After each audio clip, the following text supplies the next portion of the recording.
ആരോപണ വിധേയനായി ഇ.പി. ജയരാജനെ മന്ത്രിസഭയിൽ നിന്നും പുറത്താക്കണമെന്ന് കെ.പി.സി.സി പ്രസിഡന്റ് വി.എം. സുധീരൻ.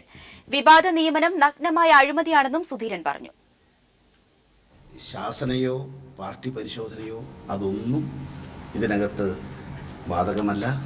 ഇത് ഭരണഘടനയെ വെല്ലുവിളിച്ചുകൊണ്ടുള്ള നടപടിയാണ്, അധികാര ദുർവിനിയോഗമാണ്, അക്ഷരാർത്ഥത്തിൽ ജനങ്ങളോടുള്ള ഒരു വെല്ലുവിളി എന്ന് തന്നെ വിശേഷിപ്പിക്കാവുന്ന കാര്യമാണ്.